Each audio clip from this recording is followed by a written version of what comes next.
Aqui é a TV Corneta do RW, num trabalho conjunto com o canal do Dyson, junto com o Leonardo Radaelli. Nós estamos no escritório de um homem esquecido pela imprensa esportiva do Rio Grande do Sul, Justiniano Goulart, o homem que participou do Grenal 233, que até hoje não acabou na imprensa esportiva do Rio Grande do Sul, porque a versão que corre é que Agomar Martins teria marcado o pênalti e voltado atrás. Nunca ouviram em 41 anos. Justiniano Goulart tem amplo material sobre esse Grenal no seu escritório que nós consultamos. O homem que não foi ouvido pela imprensa vai contar o que viu naquele clássico Grenal e desmistificar as lendas urbanas que correm pela cidade há 41 anos. Esse Grenal está muito bem relatado no livro Heróis de 77, do Daniel Sperber Rubin. Eu vou passar para o Dyson Santana para fazer um breve histórico da carreira brilhante do auxiliar que mais bandeirou grenais na história do Rio Grande do Sul. Exatamente, Justiniano Goulart, 25 anos de carreira, ou seja, desde o dia 13 de julho de 1969 até 17 de dezembro de 1994. Foram 1000 jogos, tanto é que 94 foi o seu último jogo 1000. Desses 1000 jogos, conforme o Corneta falou, 46 grenais. E desses 46 grenais, vamos lá para o dia 14 de agosto de 1977, que tem um fato importante. O Grêmio havia perdido a primeira fase do Campeonato Gaúcho. Ficava numa situação complicada de conquistar aquele título. E na abertura da segunda fase, se o Grêmio perdesse de novo o turno, como perdeu na primeira fase, o título ficaria praticamente inviável para o Grêmio. O Grêmio tinha que ganhar aquela fase, ganhar outra, que depois até ganhou no Beira-Rio, para poder jogar o Grenal decisivo, jogando com ponto extra. Até que o Grêmio ganhou o Grenal decisivo e acabou nem tendo o segundo Grenal no Beira-Rio. Regulamentos malucos, mas o Grêmio precisava demais vencer aquele Grenal do dia 14 de agosto. Por quê? Porque naquela fase o Grêmio estava um ponto atrás. Era a penúltima rodada. Depois o Grêmio jogaria em Pelotas com o Brasil e o Internacional jogaria com o Sportivo em Bento. Se o Inter empatasse aquele Grenal, levaria uma vantagem tranquila, era só vencer o Sportivo e fim de papo. O Grêmio venceu o Grenal por 2-1, o famoso Grenal. Iura marcou o gol mais rápido da história do Clássico, aos 14 segundos fez Grêmio 1-0. Tarciso fez Grêmio 2-0. E Hermínio descontou para o Inter, o zagueiro Hermínio, 2-1. E o Inter foi para cima, buscando aquele empate que praticamente lhe daria uma situação espetacular no campeonato. No final do jogo, o lance fantástico, né, o Justiniano Goulart. Estava 2-1 para o Grêmio, e afinal, como foi aquele lance? Foi pênalti do Dario ou não foi? Que aquela polêmica toda, conforme o Corneta. 41 anos depois, vamos desvendar esse mistério. Eu fico satisfeito porque é a primeira oportunidade que eu tenho de falar sobre esse lance. Foi um lance normal numa partida em que o árbitro, num contra-ataque, acompanhava à distância os dois jogadores e eu, na minha linha como auxiliar, acompanhava os dois jogadores. Quando o Agomar apitou, que eu ouvi o apito, incontinente eu fiquei parado no lance. Por que parado? Porque entre a arbitragem existia uma sinalização, e existe até hoje, que o auxiliar, quando fica parado, é fora da área. Quando vai ao fundo de campo, é dentro da área. Agomar Martins, que estava à distância no contra-ataque do lance, correu em direção à marca do pênalti, apontando o pênalti, mas, ao chegar perto da área, me viu, eu parado, estancado, incontinente, o Agomar apontou a marca fora da área. Essa sinalização era para ajudar o árbitro, porque o auxiliar tinha a visão total como eu tinha no lance.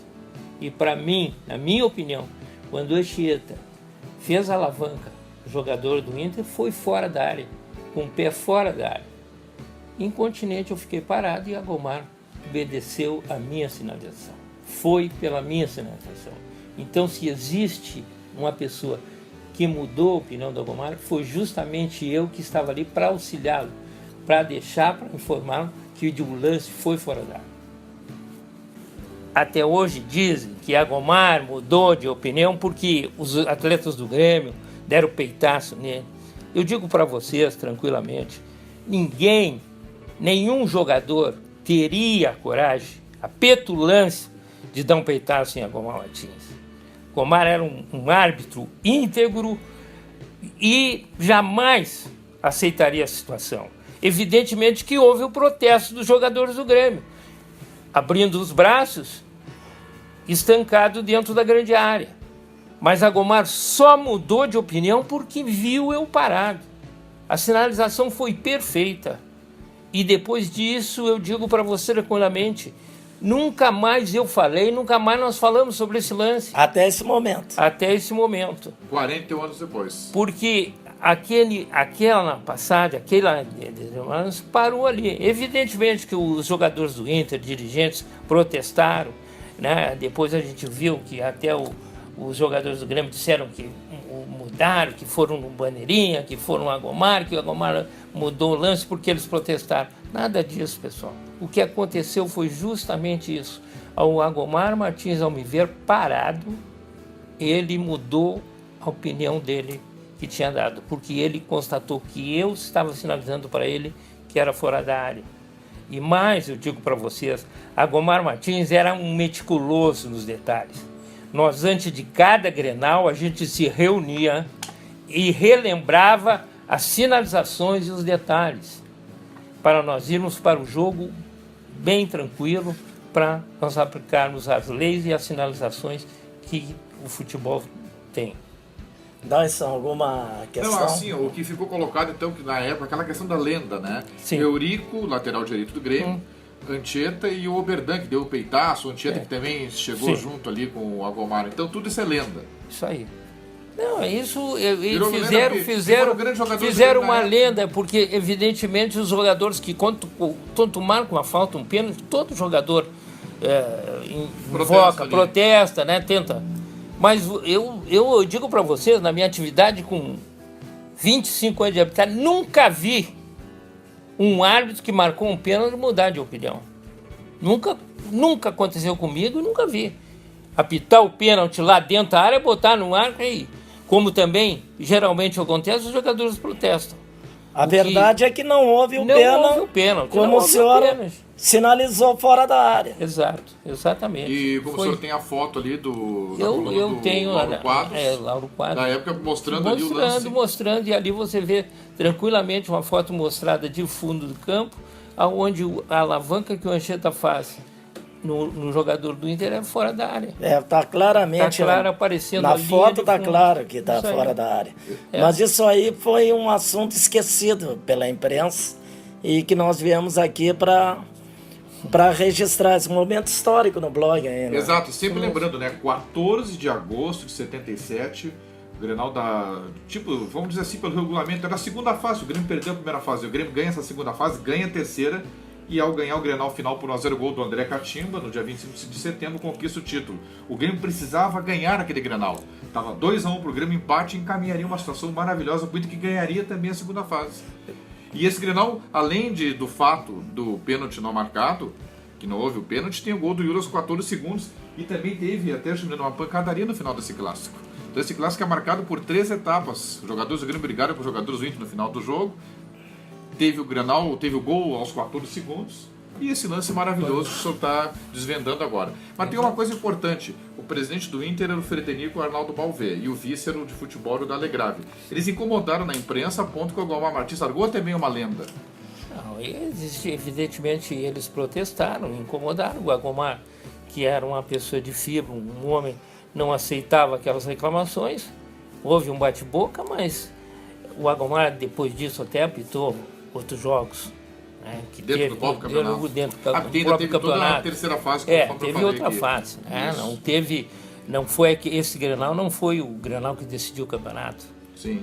Teve outras fases. Do Beira-Rio 2-0, né? E depois teve do Olímpico. 2 Grenais aconteceram depois. Isso. Então, o Agomar evidentemente ficou chateado com aquelas críticas todas, mas ele tem a certeza que eu dei a informação correta para ele, e nós, até hoje, a gente às vezes se fala e nem nesse assunto a gente toca. Tá, mas por que o senhor ficou esquecido, a imprensa não veio ele entrevistar, na sua opinião?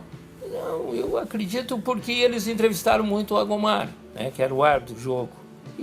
Mas o senhor foi o principal protagonista do lance. Como o Lauro Quadros, na terça-feira, divulgou as fotos do lance, ali já ficou entendido que tinha sido fora da área. Mas nós viemos aqui, comparecemos aqui, porque até hoje, quando falam nesse lance, embora o Lauro Quadros tenha colocado aquelas fotos, eles só relacionam a história do Agomar. Então foi muito importante a gente ter vindo aqui, ouvir o seu depoimento e o nosso agradecimento especial para o senhor. Mas antes disso, teve um programa na Rádio Pachola que ele foi, rádio que trabalha com as questões do Grêmio, e ele berrava no microfone da rádio: não ouvir o Bandeirinha. Hoje ele está ouvindo. Isso eu sempre digo nas discussões de futebol: nunca ouvir o Justiniano, porque eu estava no Olímpico e vi que não tinha sido pênalti através da sua marcação. E até hoje isso não é lembrado. Que bom que a gente veio aqui e fez esse resgate histórico. Meu agradecimento ao Dyson, o monstro, e Leonardo Radaelli, um dos maiores cineastas do Brasil. Um dos maiores cineastas do Brasil. Muito obrigado, Justiniano. Eu agradeço também a oportunidade de esclarecer para vocês, porque, de fato, como vocês disseram, há muita controvérsia sobre isso, mas nada disso. O que justamente aconteceu foi uma informação de um auxiliar que está ali para informar o árbitro, simplesmente através de uma sinalização, e naquele momento foi isso que aconteceu. Eu tive a oportunidade, depois de continuar minha carreira, trabalhei até 46 Grenais. 1000 jogos? 1000 jogos. Trabalhei 98 jogos fora do estado. Trabalhei 15 vezes no Maracanã, sendo uma final de campeonato brasileiro, com 110 mil pessoas no Maracanã de Flamengo e Atlético. E eu me sinto realizado na minha carreira. O senhor, naquele jogo, estava com Carlos Martins na bandeirinha, se não me engano. Não. Naquele jogo foi Atlético e Flamengo. Ayrton Berardoni, José Mocelin e eu. Flamengo 3, Atlético Mineiro 2. Flamengo campeão brasileiro de 80, exatamente. Né? Não me lembro. Isso que o Nunes fez gol do título do Flamengo e o Reinaldo fez os não dois me lembro o gols. resultado. Isso aí. Tá certo, hein? O senhor tá acabando com várias lendas que tem por aí. Muito obrigado. Tudo bem.